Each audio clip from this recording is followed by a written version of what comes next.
This podcast is brought to you by Australia's LGBTQIA+ community media organisation, Joy. Keep Joy on air by becoming a member, a subscriber, or donate. Head to joy.org.au. Joy, a diverse sound for a diverse community. Right now is one of the most important times in the 26-year history of Joy. Times are tough financially, but that will never stop us delivering powerful, meaningful and uplifting radio for you. To get ready for the future, we're launching Joy Nation, and we need your support to do it. So help Joy by asking your workmates, your next door neighbour, your mum, your dad, your siblings, and of course your friends. Go to joy.org.au and make a donation to build Joy Nation. Joy, your voice, your radio station. Across Melbourne on Joy 94.9 and streaming online at joy.org.au, you're listening to Saturday Magazine, every Saturday 10 till 12. You're listening to Saturday Magazine with myself, Tass, and Macca. Macca, would you like to introduce our next guest, please? Look, nothing would give me more pleasure, Tass.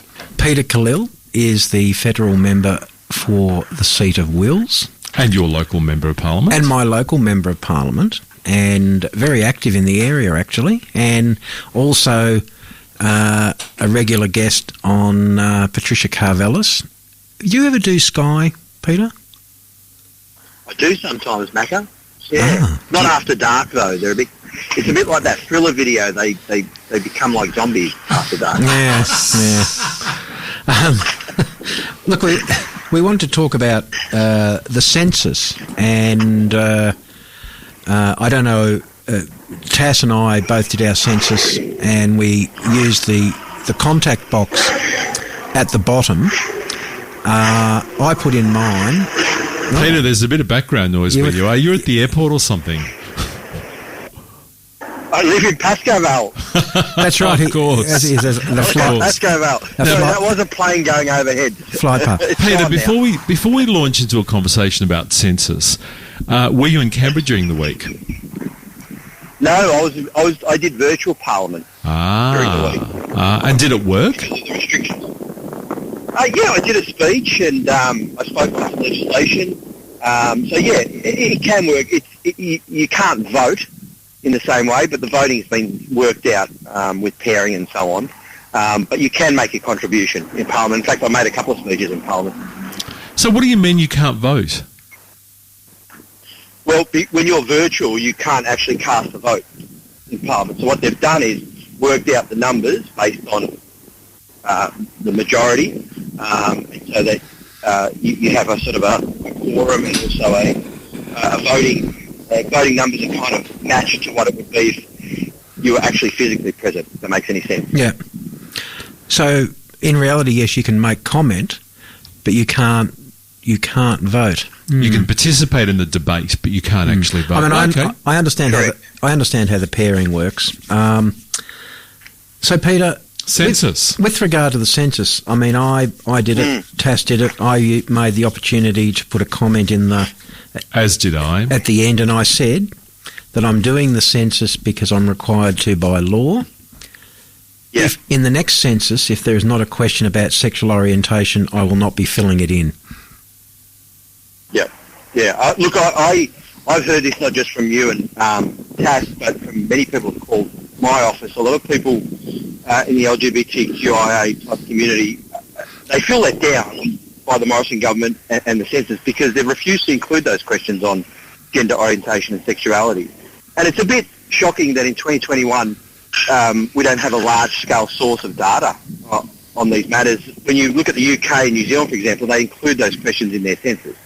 And if a census is supposed to be about a snapshot of society at any certain point in history and time, how are we supposed to have that accurate snapshot when we don't include questions about sexuality and gender? And I think so there's a real fail here.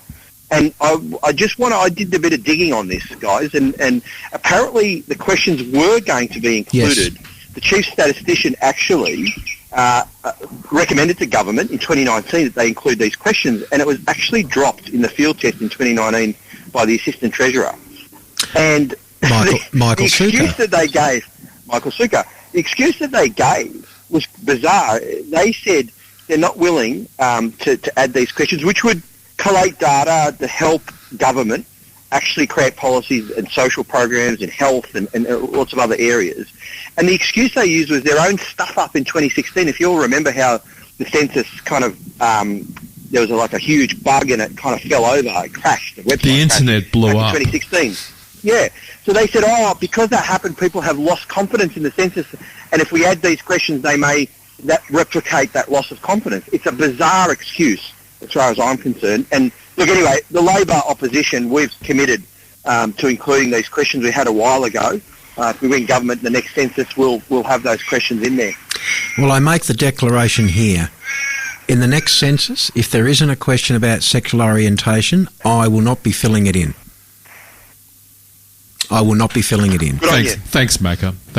What we need to actually just mobilise a campaign. I'm not going to tell people to break the law. If we're not tell them to make a decision based on if we're not the morality. Counted, we don't exist. It's as simple as that. Yes, they don't want to know how many of us there are.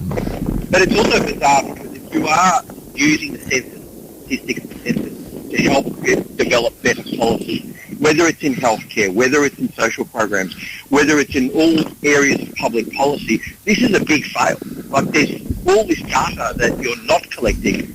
It's kind of almost a denial of the reality that exists in our society. There are a few other weird questions in there as well, Peter. There was some weird questions about religion and the way in which that was conducted. We've just had a comment from a listener saying that the census wasn't translated into languages other than English. We're a multicultural society. How can that be the case? And the other point that I'd make is there was a question in there about army participation. Where did that come from? Yes, they like the army. What's that about? That was included this year. They hadn't been there in the past. But what was that? What's that about? I don't know the reasoning of why they've included that. It's an odd one to add, especially when you're making an argument that you can't add any further questions because it would, crash the system or whatever their excuse is. It doesn't make any sense. And the other one that I actually got calls at in my lecture office was that if you're a same-sex couple, you couldn't actually put whether it only had mother or father. Yes. Meaning you had to incorrectly fill out a form and pretend you were one or the other when you're talking about how many children were in the household. And then there was this other part of the question which said, it asked if you're male, female or non-binary sex, which again is inaccurate. So I just thought there was a lot of mistakes in this and a lot of maybe political interference in the way the questions were put into the census. Surely not political interference. Peter, what are you saying? Yeah, it's a news flash. Well, Michael, big scoop on your program. Michael Sukkar did say on the dark side, otherwise known as Sky After 6, that there would be no changes to the census questions on these issues under his watch. Yes, he was very... Actually, it's interesting you say that because if you are going to, in all seriousness, it's not just about political interference, it's an ideological frame which then determines what questions are put in the census or not put in the census. And he was very clear about that, as he said, from Sky After Dark. It was a public statement. Now, to me, the census is it's a gathering of statistical information to help develop policy. I'm not an expert on it, but that is what one of its primary purposes, to give that snapshot in history and help us at the federal level and other levels of government develop better policy for the citizenry. Now, if you're putting an ideological lens on that and making decisions ideologically, you're not collecting the data in a scientific manner. That's just the reality of what they're doing. And it's a very poor showing. Peter, let's change topics. We know that you're interested in talking about COVID and some of the issues that are occurring there. Now, you're a Victorian, you're a member of the opposition, and I'm assuming that you're an observer of what is occurring across the nation and different approaches. What advice do you have for the New South Wales government? Yeah, do you have any advice for GLAD? Do I dare do such a thing as advise the GLAD what to do? Let's say that you were able to and you were going to be listened to. What would your advice say? Well, what I am concerned about and what I would say publicly, and I have said publicly, is that the national leadership, which has been so lacking over the last 12 months, is something that is a responsibility for the state premiers like Gladys and Dan and all of them, and the Prime Minister. And we haven't seen that, particularly from the Prime Minister.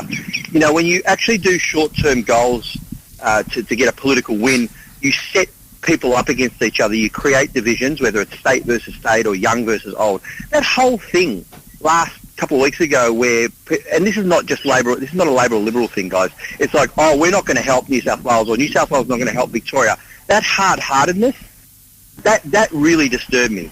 That was because of the vacuum, the lack of national leadership.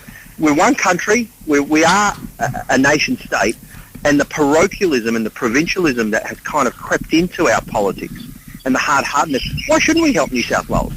Why shouldn't New South Wales have helped us and we pay it back later? I was quite disturbed about that. I'm kind of being very open about this. This is beyond sort of the partisan politics of this.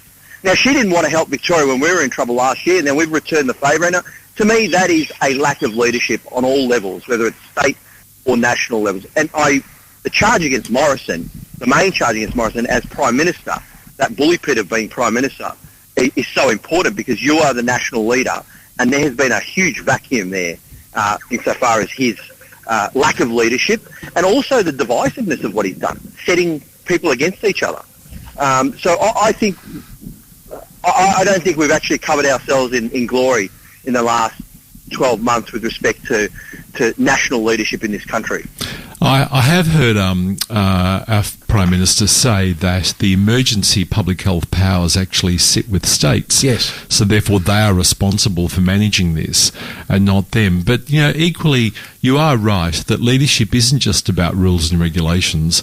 Rules is actually about bringing people together to deal with issues in a common way, in a concerted way.